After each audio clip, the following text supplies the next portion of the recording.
Olá pessoal, tudo bem? Eu sou o pastor Giovanni, eu tenho uma palavra de Deus para o seu coração. E o nosso tema faz parte de uma série chamada Colunas do Caráter Cristão. E nós estamos falando sobre alegria, falamos no vídeo anterior, razões para alegrar-se. Será que nós cristãos temos razões para nos alegrar?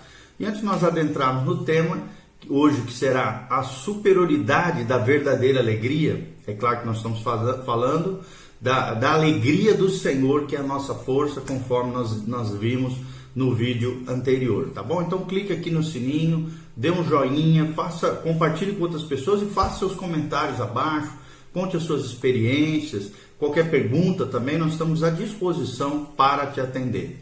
A superioridade da verdadeira alegria. Então, como nós falamos no vídeo anterior, a alegria do mundo é inferior à verdadeira alegria que Deus tão graciosamente dá a nós, os cristãos, os crentes, os filhos de Deus, e ordena que nós manifestemos essa alegria pelo mundo afora. Então, muitos simplesmente, a alegria do mundo, infelizmente, ela deriva de prazeres terrenos, prazeres efêmeros, prazeres passageiros. A Escritura ela é muito cuidadosa quando ela identifica a alegria mundana e adverte quanto aos perigos e inadequações dessa alegria profana, tá bom? Então o primeiro destaque que nós queremos dar é a inferioridade da alegria do mundo. A inferioridade da alegria do mundo. O que a Bíblia diz com relação a isso? E o escritor de Eclesiastes fala sobre a sua própria loucura ao ser apanhado pela alegria terrena. Lembrando que Eclesiastes foi escrito por Salomão. Então Eclesiastes 2, de 10 a 11 diz: tudo quanto desejaram os meus olhos, não lhes neguei, nem privei o coração de alegria alguma, pois eu me alegrava com todas as minhas fadigas, e isso era a recompensa de todas elas. Considerai todas as obras que fizeram as minhas mãos, como também o trabalho que eu, com fadigas, havia feito. E eis que tudo era vaidade. Vaidade aqui com um significado de futilidade. E ele também continua dizendo que era correr atrás do vento. E nenhum proveito havia debaixo do sol. Eclesiastes 2, de 10 a 11. Então Eclesiastes também, 11, 9, o pregador declara o desagrado de Deus com tais autoindulgências. Quando ele diz: alegra-te, jovem, na tua juventude, recreia-te o teu coração nos dias da tua mocidade, ainda pelos caminhos que satisfazem o teu coração e agradam os teus olhos. Sabe, porém, que de todas essas coisas Deus te pedirá contas. É o que diz Eclesiastes 11, 9. Você também pode ver passagens semelhantes em Isaías 16, 10, em Tiago 4, 9, fala um pouquinho também sobre isso. E Eclesiastes 7, 6 também fala sobre essa questão da alegria do mundo comparado com a verdadeira felicidade promovida por Deus. Então, ao longo do caminho para esse julgamento, nós vemos que a alegria terrena pode ser muito decepcionante, como nós vimos aqui, ilusória. Em Provérbios 14, de 12 a 13, a Bíblia Sagrada diz: há caminho que ao homem parece reto, mas ao cabo dá um caminho de morte. Ou seja, até no riso tem dor o coração, e o fim da alegria é a tristeza, é o que diz Provérbios 14, 12 a 13. Então as pessoas, infelizmente, constantemente querem coisas e correm impulsivamente para preencher esses desejos, apenas para descobrir que logo sua alegria se transformará em tristeza, muitas vezes em problema. A alegria desse mundo não perdura, além dos prazeres de curta duração. E é por essa razão que Jó, capítulo 20, de 4 a 5, pergunta incisivamente, olha o que diz a palavra de Deus em Jó 24 a 5. Capítulo 20, de 4 a 5. Porventura não sabes tu, desde todos os tempos, desde que o homem foi posto sobre a terra, o júbilo dos perversos é breve, mas a alegria dos ímpios é momentânea? Ele termina com um ponto de interrogação, fazendo essa pergunta. E óbvio que nós sabemos que a resposta é sim. Um outro destaque que nós trazemos é a gratidão em meio à alegria verdadeira. Ou seja, que relação tem essa virtude, essa qualidade cristã chamada gratidão, com relação à alegria verdadeira. Então, gratidão em meio à alegria verdadeira. Então, em contraste com a alegria deste mundo, a verdadeira alegria espiritual para o crente, ela vem de uma fonte sobrenatural.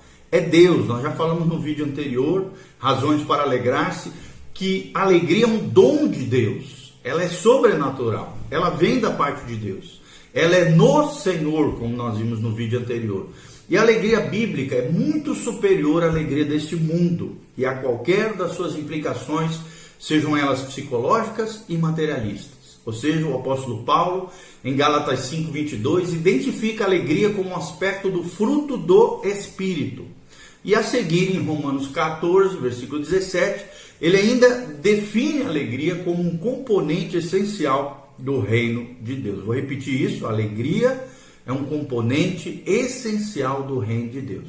É uma alegria aqui espiritual, que provém de Deus por meio de Jesus Cristo e dispensada, ou seja, derramada pelo Espírito Santo. Olha a trindade aqui. Ela provém de Deus por meio de Jesus Cristo e ela é derramada pelo Espírito Santo. Então, em nenhuma circunstância da vida, a não ser quando pecamos, poderia legitimamente afastar a nossa alegria se conhecemos e confiamos verdadeiramente no Senhor. Então, mesmo quando o pecado nos rouba a alegria, essa experiência não deveria durar muito tempo, porque tão logo confessamos o nosso pecado e o abandonamos, Deus permite que nos regozijemos no seu perdão. É o que diz 1 João 1:9. Então, visto que a verdadeira alegria nos dá confiança de que Deus está soberanamente orquestrando todas as coisas para o nosso bem, para a sua glória, a glória de Deus, temos razão abundante para nos regozijarmos no Senhor e agradecer a Ele pelo que está fazendo na nossa vida. Então, as seguintes são apenas algumas razões pelas quais nós que conhecemos a Cristo devemos estar constantemente alegres. Primeiro, devemos ser alegres porque a alegria é um ato de resposta adequada ao caráter de Deus. Primeiro, porque a alegria é um ato de resposta adequada ao caráter de Deus. Ou seja, a alegria surge porque sabemos que Deus é soberano, Deus é gracioso, Deus é amoroso, Deus é compassivo, misericordioso, bondoso, onipotente, ou seja, tem todo o poder, onisciente, sabe todas as coisas, onipresente, está em todos os lugares. E porque Ele busca o nosso bem-estar, podemos estar confiantes em meio a tudo que Ele traz ao nosso caminho. E isso está fundamentado num profundo e sincero conhecimento de Deus, que entende que quando as pessoas intentam coisas para o mal, Ele, se são deles, se são crentes, as transforma para o nosso bem. É o que nós vemos no relato de José, em Gênesis 50, versículo 20. Então nós temos confiança que Deus opera todas as coisas conjuntamente para o bem daqueles que o amam. Romanos 8, 28. Todas as coisas cooperam para o bem daqueles que amam a Deus, daqueles que são chamados segundo o seu propósito. Romanos 8, 28. Então não podemos sempre regozijar-nos exclusivamente nas circunstâncias, mas podemos e sempre podemos nos regozijar no Deus que controla as nossas circunstâncias. Ou seja, a nossa alegria no caráter de Deus é ainda mais reforçado, porque o seu caráter é imutável. Seria realmente assustador se Deus fosse caprichoso, engenhoso, e não pudéssemos confiar nas suas palavras e ações. Mas Deus não é assim. Sua graça é sempre dispensada sobre nós de maneira consistente. A sua justiça é sempre reta e justa. Ele sempre cumpre o que promete. Tiago 1,17 nos assegura dessa verdade, quando Tiago diz: toda boa dádiva, todo dom perfeito são lá do alto, descendo do Pai das luzes, em quem não pode haver variação ou sombra de mudança. Então nós vemos aqui o caráter imutável, fidedigno do nosso Deus, o Deus que promete e que cumpre as suas palavras. Então, segundo os cristãos, devem se regozijar. Por quê? Porque a alegria é a resposta adequada à obra de Cristo. Segundo motivo que eu e você temos para nos alegrar é que a alegria é a resposta adequada à obra de Cristo. Então, ao lembrarmos que ter Cristo morrido por nós, sendo nós ainda pecadores, Romanos 5:8, deveríamos imediatamente louvá-lo e adorá-lo e agradecê-lo com o coração repleto de gozo, alegria, desfrutando da sua presença para todo sempre. É importante lembrar que não foi mediante coisas corruptíveis, como prata ou ouro, que fostes resgatados do vosso fútil procedimento que vossos pais vos legaram, deixaram ali como herança, mas pelo precioso sangue, como cordeiro sem defeito, sem mácula, o sangue de Jesus. 1 Pedro 1, 18 a 19. Também, carregando ele mesmo, Jesus de Nazaré, em seu corpo, sobre o madeiro, diz Pedro, 1 Pedro 2, 24, carregando ele mesmo em seu corpo, sobre o madeiro, os nossos pecados, para que nós, mortos para os pecados, vivamos para a justiça, pelas suas chagas fostes sarados. E também, 1 João 1,7 diz que o sangue de Jesus, seu Filho, nos purifica de todo pecado. E que Deus orquestrou tudo isso antes da fundação do mundo para sermos santos e irrepreensíveis perante Ele em amor. Ele nos predestinou para Ele, ou seja, para Jesus, para a adoção de filhos de Deus por meio de Jesus Cristo, segundo o beneplácito, ou seja, o desejo, a vontade, de sua vontade, Efésios 1, de 4 a 5. Então, quando compreendemos tudo que Cristo conseguiu para nós e que o céu é eternamente nosso, como fruto da sua graça e do seu amor, temos uma alegria duradoura que nenhuma circunstância trivial, fútil ou passageira deveria afetar o nosso relacionamento com Deus. Terceira causa, terceira razão para nos alegrarmos é que devemos ter alegria espiritual incessante, como uma demonstração da confiança na obra do Espírito Santo. Terceira razão para nos alegrar é que devemos ter uma alegria espiritual incessante, como uma demonstração da confiança na obra, ou seja, no operar, no agir do Espírito Santo nas nossas vidas. Romanos 14, 17 e Gálatas 5, 22 fala isso. Então, além de nos dar o próprio dom da alegria, Deus nos dá o Espírito Santo de maneira contínua e sempre progressiva, nos mostrando as coisas de Cristo e nos tornando mais semelhantes ao Salvador. Olha o que diz a palavra de Deus em 2 Coríntios 3,18. E todos nós, com o rosto desvendado, contemplando como por um espelho a glória do Senhor, somos transformados de glória em glória, na sua própria imagem, como pelo Senhor o Espírito. Ou seja, com nossa própria força e sabedoria não podemos conhecer a mente de Deus, mas o Espírito que vive em nós nos ajuda a entender as coisas espirituais. Está lá em 1 Coríntios 2, de 10 a 16. O Espírito Santo, amados, nos guia a toda a verdade. João 16, 13. Nos ensina tudo o que necessitamos conhecer com relação à vida cristã. Bem como ele nos lembra dessas coisas. João 14, 26 menciona isso. O Espírito é o adiantamento, é como se fosse a primeira parcela, a entrada da nossa herança eterna, conforme Efésios 1, 13 e 14. Ele é o penhor, ele é a garantia para o arrebatamento da igreja. Quando Jesus voltar, aqueles que têm o Espírito Santo serão arrebatados, os mortos em Cristo ressuscitarão, mas nós que estamos vivos seremos arrebatados. E o penhor, a garantia, o adiantamento, a primeira parcela, a entrada da nossa herança eterna é o Espírito Santo habitando no nosso coração. Então temos também confiança de que todos os dias Ele está intercedendo a nosso favor diante do trono da graça de Deus. Romanos 8, 26 a 27. Quarta razão, porque nós temos razões para alegrar-nos, é que é uma resposta aceitável às contínuas bênçãos espirituais de Deus.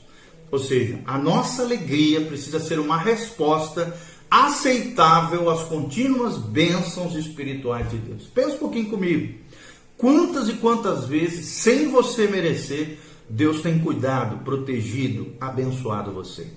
Ou seja, amados, Deus nunca cessa de derramar bênçãos espirituais para os crentes, para os filhos de Deus, para aqueles que usufruem da graça salvífica, salvadora, de Jesus Cristo nosso Senhor. Efésios 1,3 diz: bendito Deus, o Pai do nosso Senhor Jesus Cristo, que nos tem abençoado com toda a sorte de bênçãos espirituais nas regiões celestiais em Cristo. Olha esse detalhe do final desse trecho.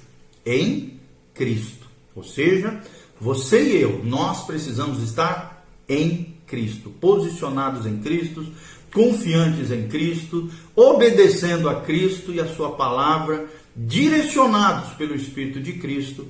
Isso é estar em Cristo, ter toda a sorte de bênção espirituais nas regiões celestiais que nós alcançamos através da oração, da adoração, do jejum, das disciplinas espirituais, da leitura, né, da meditação na palavra de Deus. Nós recebemos todas essas sortes de bênção que estão disponíveis já para nós nas regiões celestiais em Cristo. Esse é o detalhe importante.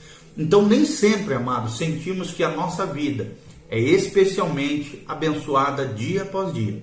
Mas se apenas pararmos e considerarmos algumas das maneiras nas quais o Senhor é bom para nós, não seremos capazes de deixar de nos alegrarmos no Senhor. Por exemplo, toda vez que pecamos, somos perdoados. Na medida em que nos arrependemos, confessamos e abandonamos. De forma instantânea, Deus vem, nos perdoa e lança no mar do esquecimento. Toda vez que Deus nos aperfeiçoa por meio de provações, Ele nos expõe a ensinamentos bíblicos sólidos e nos molda a imagem de Cristo. E isso deveria nos motivar a louvarmos e agradecermos por essas provações. Quando Deus também nos conduz seguramente por mais um dia, Ele nos poupa de algum desastre terrível ou extrema agonia, dor, sofrimento, vivenciamos também a bênção da sua misericórdia e da sua proteção. Deus também está planejando bênçãos futuras, como está preparando para nós um lugar no céu, é o que diz João 14, de 2 a 3. Ou seja, todos esses intermináveis favores, vistos ou não, que Deus faz por nós ao longo da nossa vida, são evidências de que seus filhos são abundantemente abençoados. E essas bênçãos significam que deveríamos expressar verdadeira alegria espiritual todos os dias e nunca as considerar como garantidas ou questionar seus benefícios em nos ajudar a crescer. Uma quinta razão para nós manifestarmos a alegria no Senhor é que a alegria é uma resposta apropriada à providência de Deus. A alegria é uma resposta apropriada à providência de Deus.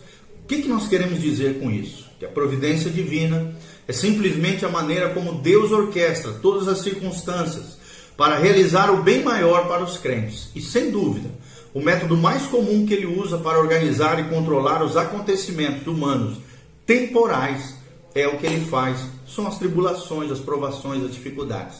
Quando consideramos Deus juntamente com milhões de detalhes e situações para realizar o seu propósito perfeito nas nossas vidas, o vasto escopo, da providência é um milagre muito maior do que aquelas ocorrências únicas, sobrenaturais, que costumeiramente chamamos de milagres. E que é uma bênção e que é uma maravilha, mas olhando numa visão panorâmica, um escopo mais ampliado, nós veremos uma providência ainda maior da parte de Deus. Sentimos uma confiança firme e uma segurança profunda ao saber que o Senhor, por meio de todas as infinitas contingências, controla soberanamente todo o universo. E além do mais, Ele também controla misericordiosamente todos os acontecimentos específicos da nossa vida espiritual, o que deveria renovar continuamente a nossa fé e alegria nele. Sexta razão por que nós devemos nos alegrar é porque esta é uma resposta adequada à promessa da glória futura. A alegria no Senhor é uma resposta adequada à promessa da glória futura.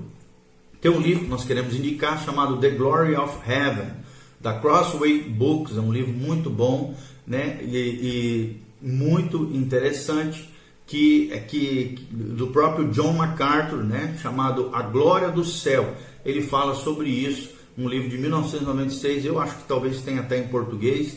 Os crentes de hoje, amados, não estão suficientemente, esse livro fala um pouquinho sobre isso, os crentes de hoje não estão suficientemente cativados pela alegre expectativa de que um dia entrarão no céu e habitarão em sua glória por toda a eternidade. Tem gente que parece que esquece que nós somos forasteiros e peregrinos aqui, que tudo aquilo que passamos, a nossa presente tribulação, dificuldade, não hão de se comparar com o peso da glória que estão nos aguardando. Então esquecem, não vivem na perspectiva da eternidade. Amados, nós nos tornamos tão confortáveis com as alegrias, infelizmente, temporais dessa vida, ou então tão mergulhados nas suas dificuldades, que nos esquecemos de que somos meramente peregrinos, estrangeiros, aguardando a cidade que tem fundamentos, da qual Deus é o arquiteto e edificador, conforme Hebreus 11:10 e também Hebreus 13:14. Que cidade é essa? A Nova Jerusalém, a cidade celestial que descerá do céu, e nós reinaremos com Cristo para todo sempre. Então, assim que adquirimos o hábito de pensar com frequência nas glórias que estão por vir, os problemas, lutas da vida, até mesmo as questões mundanas diárias que enfrentamos, tudo se desvanece em insignificância em comparação com a glória que nos há de ser revelada. Então, quando o apóstolo Paulo nos diz: pensai nas coisas lá do alto, mas não nas que são aqui da terra, em Colossenses 3:2, ele pretende que isso seja um alegre exercício que libera nossa mente de todas as coisas debilitantes dessa terra, as quais nada representam para a eternidade. Então, tais preocupações temporais nunca deveriam amortecer a nossa alegria espiritual.